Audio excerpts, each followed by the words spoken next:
मनुस्मृति में जैसे लिखा गया कि महिला देवी है, उसको देवी का स्वरूप मानो। तो उसका कहना था कि वो देवी है, तो फिर उसी को अपने पति के लिए व्रत क्यों करना पड़ता है और देवी से वो पैर क्यों छुआता है उसका पति? वहां तो उसको निम्न दिखा दिया गया कि कोई पति अपनी पत्नी के लिए व्रत नहीं करता, ना उसके पैर छूता है। तो वो कैसी देवी है कि उसको तुम बच्चे पैदा करने और घर में खाना बनाने के लिए रखा है और अपने लिए व्रत करवा रहे हो, पैर छुआ रहे हो और उसको तुमने दबा के रखा है? मुझे लगता है कि दृष्टिकोण का फर्क है, आप कहां से देख रहे हो उसका फर्क पड़ता है। आप 6 को 6 देखते हो और 6 को 9 देखते, दोनों एक ही शेप में होते हैं, शेप का कोई फर्क नहीं है। ये सब कहीं ना कहीं मति भ्रम है। उससे बच्चे पैदा करवा रहे हो, क्या करे, खुद पैदा कर सकता है क्या पुरुष? नहीं, उसको पुरुष उतने कहां तक बच्चा रख ले, आप सीमित कर दिया है, ये लिखा था उन सीमित लोगों मतलब ने क्या? कि उसके बाद उसको कोई आजादी नहीं दे रहे हो, वो बाहर काम नहीं कर रही है। आजादी का कोई मतलब ही नहीं है। आजादी कहते किसको है? लेकिन आजादी मतलब क्या होता है? लेकिन भगवत गीता में तो श्री कृष्ण ने कहा है कि आजादी से ऊपर कोई चीज नहीं है, आजादी सर्वोत्तम चीज है। तो वो आजादी समझना पड़ेगा ना, आजादी किसको कहते हैं? आजादी आपके विचारों को कहते हैं। आजादी बाहर घर के अंदर रहना या बाहर रहने से आजादी नहीं होती। आजादी ना तो दीवार के इधर है ना दीवार के उस तरफ है, आजादी इधर है। शांति कहीं नहीं है, शांति इधर है। सूझबूझ बाहर नहीं, इधर है। सब कुछ इसके अंदर, इस डब्बे के अंदर है सारा कुछ।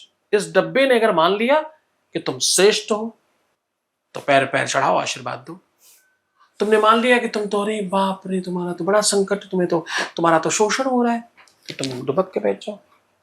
दोनों तस्वीरें तुम्हारी हैं। तुम्हें क्या चाहते हो, तुम किस तरह चाहते हो उसका विचार करो और उसी तरह से आचरण करो। आपके आचरण आपके विचारों से आते हैं। बच्चा पैदा कर ही वही सकती है, तो दूसरा ऑप्शन नहीं है उसमें कोई। जो 9 महीने पाल सकती वही बाहर भी पाल सकती, उसको उसका दर्द पता है, पुरुष को नहीं पता। पुरुष कुछ नहीं कर सकता। एक पिता बनने के लिए कुछ करना नहीं पड़ता, एक माता बनने के लिए बहुत त्याग करना पड़ता है। बायोलॉजिकल चेंज आते हैं, जीवन में चेंज आता है, बहुत सारे कामों में चेंज आ जाता है, बहुत कुछ करना पड़ता है। मां बनना कोई सामान्य काम नहीं है। ईश्वर बनना है मां बनना। आप एक जीव को धरती पर लाते हो, आप बनाते हो, आप निर्माण करते हो। ब्रह्मा जी केवल बनाते हैं, आप बनाते भी हो। आप ब्रह्मा विष्णु महेश हो जाते हो उसी दिन। आपने ही सृष्टि बनाई, आपने ही पालन किया, आपने ही उसके अवगुणों का संहार किया, पीट पीट कर उसको सीख किया। ये सब कुछ मां कर सकती, पुरुष में सामर्थ्य नहीं है। आप उस जिद पर बैठे हो या उस बात को आपने अलग तरीके से मान रखा है कि मुझे तो भैया टीचर से गाड़ी का इंजन खुलवाना है।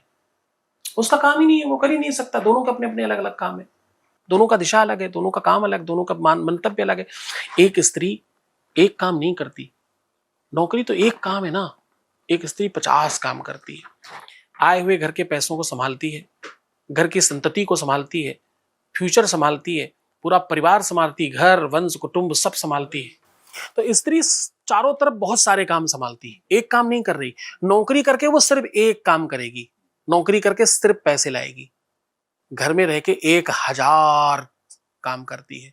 उतना तो बाहर जाकर किया भी नहीं जा सकता जितना घर में रह के किया जा सकता है उसको। लेकिन मुझे लगता है कि वैल्यू देना चाहिए हमारी सोसाइटी को। कोई वैल्यू नहीं है। मैं बहुत हाउसवाइफ की हालत देखती हूँ, बहुत बुरी हालत। मुझे ऐसा लगता है कि वो कहीं ना कहीं वो लोगों को जगाना और बताना कि हाँ आपको ये वैल्यू दी जा रही है, वो सिर्फ एक मान्यता ये होता हुआ था कुछ नहीं।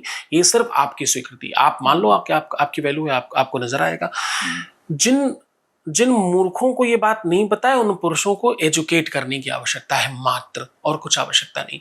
केवल उनको एजुकेट करना और ठीक करना है। और मैं अंत में एक बात कहूंगा, हर स्थिति में खुश रहना, प्रसन्न रहना, अपनों के लिए जीना, अपनों को बहुत बड़ा बना देना, अपनों को श्रेष्ठ कर देना, ये सिर्फ स्त्रियों को आता है। स्त्रियां पैर इसलिए नहीं छूती कि पुरुष बड़ा है, पैर इसलिए छूती हैं कि मैंने तुझे अपना सर्वस्व मान रखा है। ऐसे रहना, इधर ही बैठे रहना। किसी को कुछ बना देना, किसी को अधिकार दे देना, इसका मतलब ये नहीं होता कि वो बड़ा हो गया। एक गांव में जब एक पिता पुत्र को पीट रहा होता है, दौड़ा कर मार रहा होता है, आपने शायद ये कभी पुराने समय में देखा होगा, अब तो ऐसा होता नहीं, तो उसमें पुत्र मारा जा नहीं रहा है, पिता मार नहीं रहा है, पुत्र मार खा रहा है चुपचाप। क्योंकि एक जवान के आगे वृद्ध क्या ही रखता है, 1 मिनट में उठा के पटक देगा, हाथ पकड़ लेगा, सावधान अब मत इधर देखना। पर नहीं, वो चुपचाप, अधिकार उसने दे रखा है, तुम मार सकते हो मुझे, तुम मेरे पिता हो। तो एक एक लड़की अपने पति को वो अधिकार दे रखा है, उसने कहा कि मैंने तुम्हारे नाम को अपने शीश पर सजा रखा है, मैंने तुम्हें श्रेष्ठ बना रखा है। अन्यथा बड़ा छोटा कौन है बताए? स्त्री बहुत बड़ी है। कोख में पेट के अंदर भी सबसे पहले लड़की बड़ी होती, लड़का उतने दिन में नहीं। जितने दिन में लड़की बड़ी होती लड़का नहीं हो सकता। लड़की जल्दी बड़ी होती है, वो ज्यादा समझदार पाई जाती है। तो पैर छूने का मतलब ये नहीं कि वो बड़ा हो गया, विशाल हो गया। उसको लेकिन समाज में लोगों ने एक नियम बना दिया है कि जबरदस्ती भी कह रहे छुओ, तुम्हें छूना है। ये मैंने बहुत घरों में देखा है। कारण वो उस ये है कि एक्सपीरियंस से बोल अज्ञानता रहे है हैं। सब हाँ, तरफ, उस एक्सपीरियंस से लोगों बोल ने रहे उस बात का तथ्य नहीं जाना, हैं। बस उतनी सी बात है, वरना स्त्री बहुत बड़ी है।